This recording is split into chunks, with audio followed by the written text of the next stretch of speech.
भंडारा गोंदिया जिला वासियों के लिए खुशखबर है। अब आपका मनपसंद channel BS crime India news अब आपके केबल नेटवर्क पर, जी हां, अपने केबल नेटवर्क के एशियन चैनल नंबर 13 पर उपलब्ध है। बीएस क्राइम इंडिया न्यूज पर खेल, राजनीति, क्राइम, साहित्य व अन्य खबरें प्रकाशित की जाती है। हमारे साथ जुड़ने के लिए तथा हमारे चैनल में खबरें, विज्ञापन आदि के लिए संपर्क करें 8669151757 पर।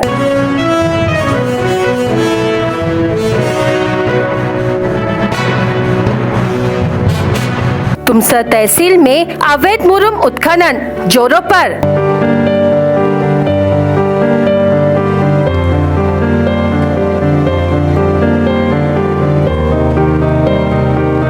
तहसीलदार टेढ़े का आशीर्वाद या मेहरबानी।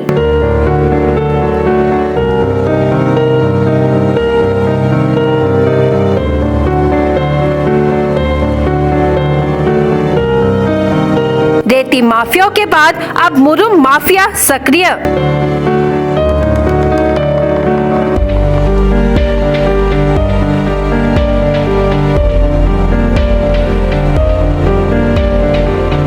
ना एसडीएम, ना तहसीलदार, ना ही पटवारी का डर।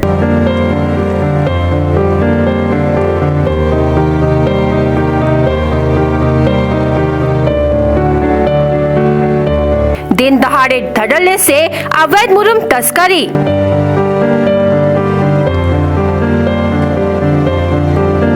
तुमसर तहसील के मिटेवानी का मामला।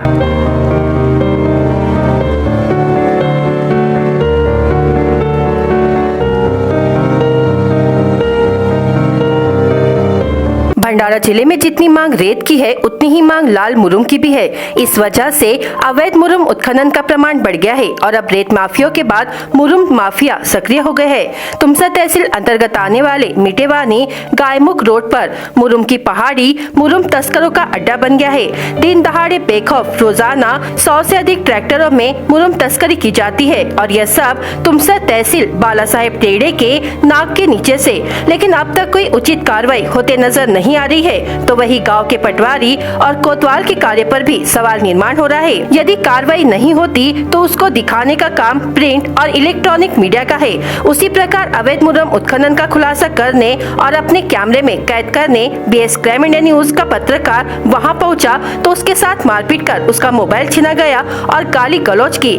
फिर भी निडर होकर बीएस क्राइम इंडिया न्यूज के पत्रकार ने पूरी हकीकत अपने कैमरे में कैद की और घटना की जानकारी तुमसर पुलिस को दी। इस घटना की जानकारी मिलते ही तुमसर पुलिस थाने के पुलिस निरीक्षक नीलेश ब्राह्मणे ने इस घटना को गंभीरता से लेते हुए टीम भेजी, लेकिन तब तक अवैध मुरुम उत्खनन कर रहे माफिया भाग गए थे।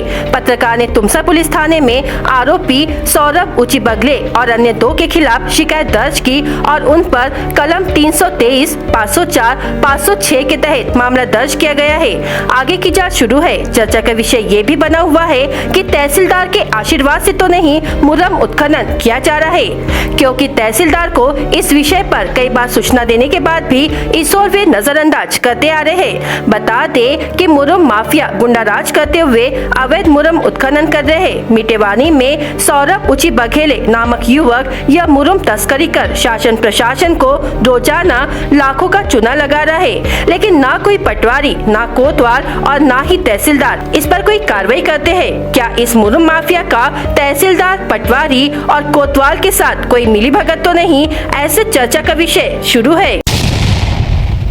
गोंदिया से नागपुर की ओर जा रहे कार चालक का अचानक नियंत्रण छूटने से दुर्घटना होने की घटना खापा देवाड़ी के पास मांगली में घटित हुई। इस दुर्घटना में एक गंभीर तो वही 2 लोग मामूली रूप से जख्मी हुए हैं। जख्मियों को इलाज के लिए एक निजी अस्पताल में भर्ती कराया गया है। इस दुर्घटना में कोई जीवित हानि नहीं हुई है, लेकिन कार बुरी तरह से क्षतिग्रस्त हुई है।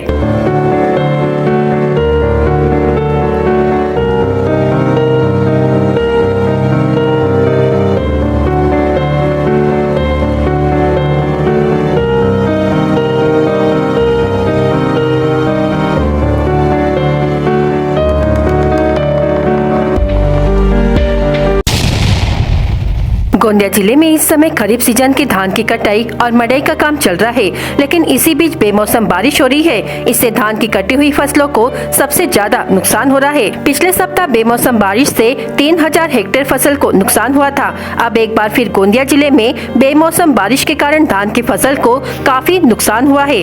बेमौसम बारिश से बलिराजा की हैरान होने वाली तस्वीरें ऐसा गोंदिया जिले में देखने को मिला है।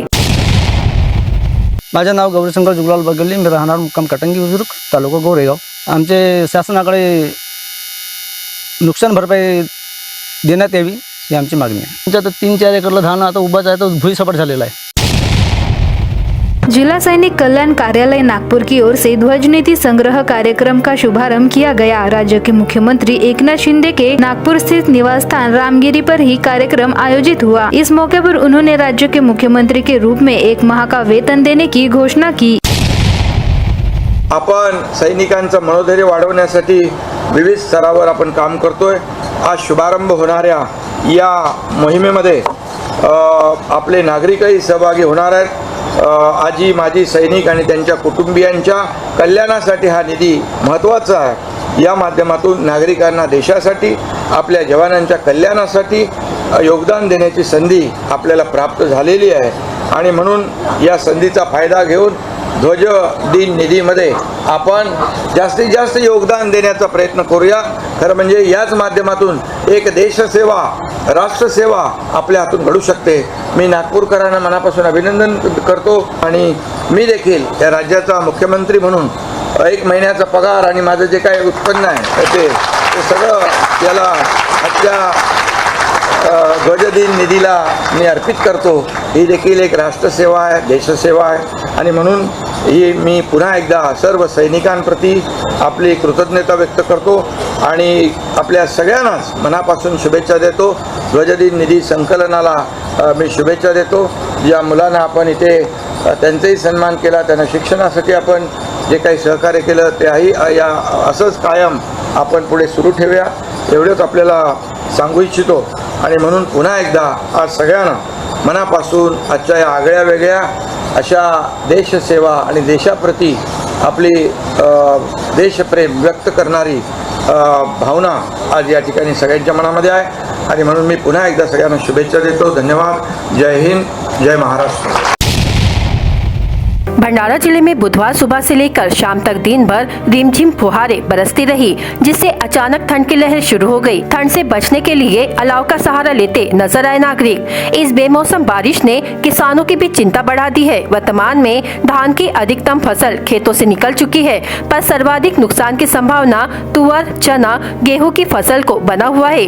बेमौसम बारिश व बादलों के चलते तुअर फसलों पर कीट लगने की संभावना बनी हुई है। जिले के सभी 7 तहसीलों में बुधवार सुबह से हल्की से मध्यम बारिश हुई। बारिश से अचानक ठंड बढ़ने लगी है। भंडारा, लाखनी, साकोली, तुमसर, मोहाड़ी व पौनी तहसील में बारिश का असर दिखाई दिया। दिन भर जिले में बादल बने और हल्की फुहारें चलती रही। मौसम विभाग के अनुसार जिले में गुरुवार को भी बेमौसम बारिश होने की संभावना है। खरीफ मौसम अंतिम चरण में होकर किसानों ने धान की चुराई कर फसल इकट्ठा करनी शुरू कर दी, पर रबी फसलों के लिए सर्वाधिक नुकसान होने की संभावना बनी हुई है। बादल व बारिश तुअर फसल के लिए नुकसानदायक साबित हो रही है। बादलों से तुअर पर कीट लगने तथा बारिश से फसल का फूल टूटने की संभावना बनी रहती है। इससे किसानों को आर्थिक नुकसान होने की संभावना बनी हुई है। पर मौसम विभाग के अनुसार एक दिन और गुरुवार को इसी तरह बारिश व बादल बने रहेंगे। महाराष्ट्र राज्य वन विकास निगम के अधिकारियों और कर्मचारियों ने 1 दिसंबर से राज्यव्यापी अन्न त्याग आंदोलन शुरू किया है। भंडारा में जिला परिषद कार्यालय के सामने अन्न त्याग विरोध प्रदर्शन किया गया।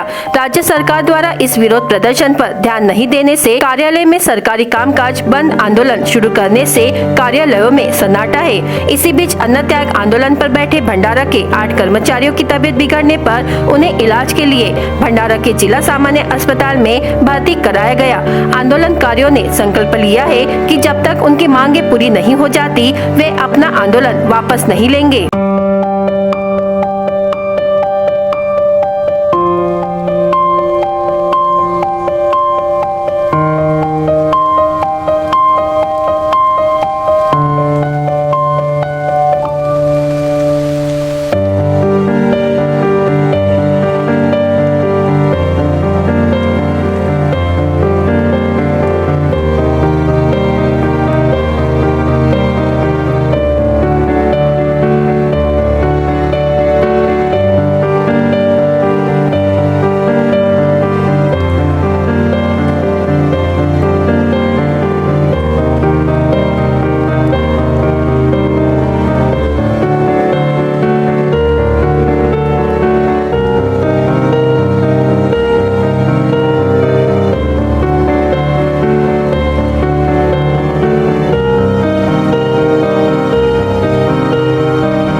मोहाडी तालुका में देवाड़ाबुज ग्राम पंचायत के ग्राम सेवक राकेश वैद्य ने ऑनलाइन जुए खेलने की लत के कारण 31 लाख रुपए की चोरी की। इसके लिए सरपंच और खंड विकास अधिकारियों के फर्जी हस्ताक्षर कर बैंक के विभिन्न खातों से पैसे निकाले गए। जैसे ही घोटाला सामने आया, उसने सोमवार को जांच अधिकारी के सामने कबूल कर लिया कि वह 2 साल से ऑनलाइन जुए में शामिल था। मामले में 5 सदस्यों ने जिलाधिकारी और मुख्य कार्यपालन अधिकारी से शिकायत की है। इस गड़बड़ी में सरपंच, उपसरपंच, भूमि विकास अधिकारी की संलिप्तता का संदेह जताते हुए आपराधिक मामला दर्ज कर आरोपियों को गिरफ्तार करने की मांग की गई है। ग्राम सेवक राकेश वैद्य देवाड़ाबुज एवं खड़की ग्राम पंचायत का कामकाज था। साईं बाबा मंदिर परिसर की दीवार के निर्माण के लिए 19 लाख और हाउस टैक्स सहित 29 लाख देवाड़ाबुज ग्राम पंचायत के बैंक खाते में जमा है, जिसमें से 28,40,000 रुपए सरपंच के फर्जी हस्ताक्षर से निकाल लिए गए। साथ ही जलापूर्ति निधि से 50,000 और जमा निधि से 78,000 रुपए निकाल लिए गए। साथ ही दलित बस्ती सुधार निधि, जो कि खंड विकास अधिकारी का संयुक्त खाता है, उसमें से 1,03,000 रुपए में से 1 लाख रुपए निकाले हैं। देवदास बोंद्रे, मी ग्रामपंचायत सदस्य देवाड़ाबुजचे कार्यरत सदस्य आहे। आमची 31/11/2023 ला जी मासिक सभा झाली, त्या मासिक सभेमध्ये आम्ही म्हणजे सभा घेण्यात येत्या म्हणजे जमा खर्चाच्या विषय आला, त्याविषयी आम्ही विचारले असता सचिवांनी सांगितले की आमची कॅशबुक पूर्ण व्हायची आहे। त्याच्यामुळे आम्हाला थोडीशी शंका वाटली आणि ती आम्ही कॅशबुक सर्व समितीने चेक केली आणि बघितलं तर त्याच्यामध्ये थोडासा आम्हाला काहीतरी घोळ वाटला। त्याच्यामुळे बँकेची पासबुक वगैरे सुद्धा चेक केली, त्याच्यामध्ये सुद्धा पैशाची काही उचल केल्याची कोणतीही कामं न होता पैशाची उचल केल्याची आम्हाला लक्षात आलं। त्याच्यामुळे आम्हाला थोडीशी शंका वाटली आणि ही तक्रार आम्ही केली। आमचं एवढंच म्हणणं आहे की कोणतेही आमच्या गावातील म्हणजे कामं न होता एवढी म्हणजे पैशाची उचल केली, याच्याबद्दल आम्हाला चौकशी व्हावी एवढीच आमची अपेक्षा आहे। मी गोविंद बोंद्रे, गावचा तंटा मुख्य अध्यक्ष तसा जिल्ह्याचा राष्ट्रवादीचा जिल्हा सचिव। महत्वाचा विषय असा का देवाड़ाबुज गावामध्ये 30 लाखाची अफरातफर झालेली आहे आणि दुसरी गोष्ट 4 तारखेपासून तक्रार देण्यात आलेली आहे, पण कोणत्याही प्रकारची यातून ऍक्शन झालेली नाही आहे। म्हणजे काहीतरी जे लोक काहीतरी लबाड करत आहेत ते लोक अजून मोकाट सुटलेले आहेत, पण यांच्यावर अजून कुठेतरी ते बैलाची व्यसन असते ना, ते टाकलेली नाही आहे। हे व्यसन टाकण्याचं काम जर सरकार करत नसेल तर आम्हाला कुठेतरी रस्त्यावर उतरावं लागेल आणि आम्ही जर रस्त्यावर उतरला तर या प्रशासनाला खूप मोठा भारी जाईल आणि आम्हाला रोखणे आणि कुठेतरी या जनतेचा पैसा जो लबाड झालेला आहे, या पैशाला जर वापस जर नाही आणला आणि जो सही करणारा अधिकार ज्या लोकांकडे आहे त्यांच्यावर जर कारवाई नाही झाली तर रस्ता रोको, चक्काजाम, त्याच्यानंतर आमरण उपोषण, या सर्व प्रकारची जे निदर्शने लोक देतात ते आम्ही करून दाखवू। याची गव्हर्नमेंटने दक्षता घ्यावी, कारण मी गावचा तंटामुक्ती असल्यामुळे गावचा जो प्रकार आहे लोक आमच्याकडे सांगतात आणि हे जो बॉडी आजची ग्रामपंचायत बॉडी, या ग्रामपंचायत बॉडीचे 3 वर्ष निपटून गेले, पण अजून नवीन एकही प्रकारचं काम झालेलं नाही आहे। परत 30 लाखाची उचल झाली। आता प्रकार तुम्ही विचार करा का हा प्रकार कोणत्या पद्धतीने घेतला जाईल। गावामध्ये खूप मोठा आक्रोश आहे, पण कुठेतरी आक्रोशात दबून आहे। तर प्रशासनाने याच्याकडे दक्षतेपूर्वक लक्ष द्यावा आणि हा लवकरात लवकर कारवाई करून दोषीला कसं जेरबंद करण्यात येईल याच्यावर लक्ष द्यावं, हे माझी नम्र विनंती आहे। माझे नाव दुर्योधन बोंद्रे आहे। मी आता कार्यरत ग्रामपंचायत सदस्य आहे देवाड़ाबुज आणि आमच्या ग्रामपंचायतीमध्ये असं प्रकार घडले की सामान्य फंडामधून 28 लाख काही रुपयाचे असे विड्रॉल झाले आहे। कोणतेही काम न करता, कोणत्याही कॅशबुकला प्रोसिडिंगला न येता ते परस्पर बँक खात्यामधून विड्रॉल केले आहेत। हा प्रकार 2021 ते 2023 पर्यंत हा चालू आहे। आमच्या लक्षात जेव्हा आले पर्यटन विभागाचे शाही मंदिर बांधकामामध्ये 15 लाखाची निधी मंजूर होती आणि ते द्यायचे होतं, पण त्या निधीला 1 वर्ष टाळून 1 वर्षानंतर त्याचे चेक बनवण्यात आले व तो चेक बँकेत लावतात तो चेक बाउन्स झाले। म्हणून आमच्या लक्षात आले की त्या अकाउंटवर फक्त आम्ही चेक केले, मग फक्त 52,000 रुपये शिल्लक होते आणि आजही कॅशबुकवर 33 लाख रुपये शिल्लक आहेत। नेमकं हे असे विड्रॉल कुणी केले, का केले ते आम्ही तपासले। त्या बँक अकाउंट मध्ये संयुक्त सहीने सरपंच, सचिव आणि बीडीओ यांच्या संयुक्त सहीने ते अकाउंट जॉईन असतात आणि त्या दोघांच्या सहीने ते कॅश विड्रॉल काही RTGS झालेले आहे। आमच्या वार्षिक उत्पन्न कमीत कमी 30 ते 40 लाख रुपये उत्पन्न आहे। त्या उत्पन्नातून गावातील कोणते काम न करता त्या 30,39,600 रुपये उचल केली आहे। जो भी हे पैसे उचल करता असेल त्याच्यावर कठोर कारवाई व्हावी व आमच्या गावच्या विकास कामाला अडथळा येणार नाही यांची दक्षता घ्यावी। गेल्या 2 दिवसांपासून गोंदिया जिल्ह्यामध्ये अवकाळी पाऊस सुरू आहे। या अवकाळी पावसाचा सर्वाधिक फटका हा धान उत्पादक शेतकऱ्यांना बसला असून शेतकऱ्यांचे उभे असलेले धान पीक व कापून झालेल्या धान पीक यांचे प्रचंड नुकसान झाले आहे। याचीच दखल घेत कृषी सभापती सोनू कुथे व गोंदिया जिल्ह्याचे कृषी विभागाचे अधीक्षक हिंदुराव चव्हाण यांनी शेतकऱ्यांच्या बांधावर जाऊन पाहणी केली। यावेळी सोनू कुथे यांनी शेतकऱ्यांना लवकरात लवकर नुकसान भरपाई द्यावी असे निर्देश जिल्हा कृषी अधीक्षकांना दिले आहे।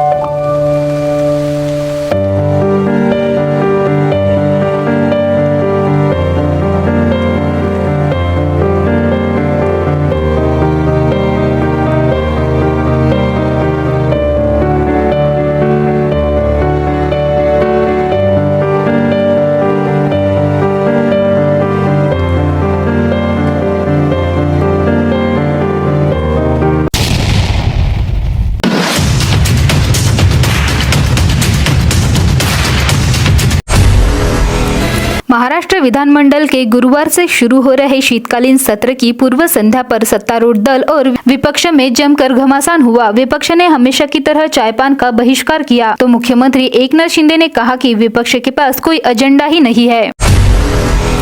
राज्य में मराठा आरक्षण को लेकर चल रही आर पार की लड़ाई के बीच ओबीसी नेता और कैबिनेट मंत्री छगन भुजबल ने मराठा समाज को निशाने पर लिया है। छगन भुजबल ने कहा कि राज्य के सभी मराठा अब कुणबी प्रमाण पत्र ले रहे हैं। पिछड़ा आयोग अब मराठा आयोग की भूमिका में आ रहा है। राष्ट्रीय राजपूत करनी सेना के अध्यक्ष सुखदेव सिंह गोगामेडी की हत्या के बाद से राजस्थान में तनाव के हालात है। बुधवार को गोगामेडी के हत्यारों की गिरफ्तारी की मांग को लेकर राज्य में कई जिलों में विरोध प्रदर्शन किए गए। गृह मंत्री अमित शाह ने भारत के पहले प्रधानमंत्री जवाहरलाल नेहरू पर तीखा निशाना साधते हुए कहा कि उनकी 2 बड़ी गलतियों के कारण आज कश्मीर के एक हिस्से में पाकिस्तान का कब्जा है। पीओके भारत का अभिन्न हिस्सा है और भारत उसे लेकर ही रहेगा। मध्य प्रदेश, राजस्थान और छत्तीसगढ़ में हुए विधानसभा चुनाव में जीत हासिल करने वाले भाजपा सांसदों ने बुधवार को सांसद की सदस्यता से इस्तीफा दे दिया है। भाजपा अध्यक्ष जेडी नड्डा और प्रधानमंत्री नरेंद्र मोदी के साथ बैठक के बाद यह निर्णय लिया गया। राज्य का स्वास्थ्य विभाग भ्रष्टाचार के कारण बीमार हो गया है, ऐसा संगीन आरोप शिवसेना उद्धव गुट के नेता व सांसद संजय राउत ने लगाया है। स्वास्थ्य विभाग में पदों की नीलामी हो रही है तथा मैंने इस संबंध में मुख्यमंत्री एकनाथ शिंदे, केंद्रीय स्वास्थ्य मंत्री मनसुख मंडाविया, उप मुख्यमंत्री देवेंद्र फडणवीस सहित भाजपा के दिग्गज नेताओं को 3500 पन्नों का पत्र सबूतों के साथ लिखा है। राज्यपाल रमेश बैस ने यह सुझाव दिया है कि बच्चों की अच्छी नींद सुनिश्चित करने के लिए स्कूलों में बदलाव किया जाना चाहिए। बच्चों के पोर्टफोलियो पर बोझ को हल्का करने के लिए राज्यपाल ने पुस्तक विकास, स्कूलों, ई कक्षाओं को बढ़ावा देने और स्कूलों की गुणवत्ता को ग्रेड करने के लिए भी कहा है।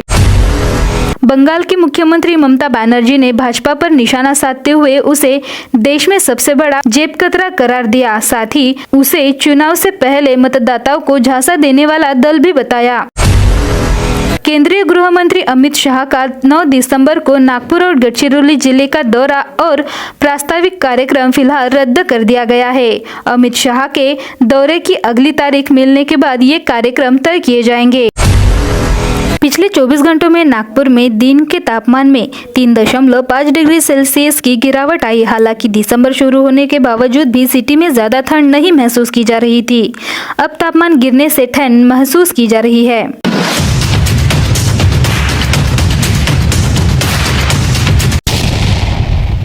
बीएस क्राइम इंडिया न्यूज आपके सामने पेश कर रहा है भंडारा क्राइम वारदात। हर जुर्म से हम आपको कराएंगे अवगत। आपके अपने चैनल पर रोजाना शाम 7 बजे, तो देखना ना भूलिए क्राइम वारदात। स्मशान घाट में जेसीबी से गड्ढा खोदने के दौरान एक व्यक्ति ने डांटने पर 4 लोगों ने डंडे से पीट कर घायल कर देने की घटना धने गांव में घटी। आरोपियों के नाम संजय राहंगडाले, भूपेश गौतम है और 2 अज्ञात लोग वहां आए और उन्होंने मंगल प्रसाद को डंडे से मारकर घायल कर दिया। सिहोरा पुलिस ने शिकायत के आधार पर मामला दर्ज कर लिया है। तिरोडा थाने के तहत भीमनगर घोगरा चौकी निवासी फिरियादी अमर फुलचंद बिसेन उम्र 33 वर्ष ने अपनी मोटरसाइकिल घर में लॉक कर रखी थी, जिसे अज्ञात व्यक्ति ने चुरा लिया। फिरियादी की शिकायत पर तिरोडा पुलिस ने मामला दर्ज किया है। शराब पीकर एवं सड़क पर वाहन खड़ा कर यातायात बाधित करने वाले वाहन चालकों के खिलाफ पुलिस ने कार्रवाई की। किरमाटी निवासी धनराज शिवराम शहारे, पांचगांव निवासी मोहन सहादेव ढोबले, दिघोरी निवासी सुभाष माधेराव कार्रवाई हुई चालकों के नाम है। छत्तीसगढ़ थाने के तहत मगरडोह गोंडी टोली निवासी शामराव दाबा भोगारे उम्र 50 वर्ष इस वर्ष धान का उत्पादन कम होने से चिंता में था। उसने घर पर बताया कि खेत में जा रहा हूँ, लेकिन उसने खेत में पेड़ को फांसी लगाकर आत्महत्या कर ली। रामनगर थाने के तहत कुडवा में शराब के नशे में धुत ट्रक चालक ने वाहन को लापरवाही से चलाते हुए मोटरसाइकिल सवार को टक्कर मार दी। इस घटना के बाद ट्रक चालक वाहन को रोकने के बजाय बाइक को घसीटता रहा। इस घटना की जानकारी रामनगर पुलिस को दी गई।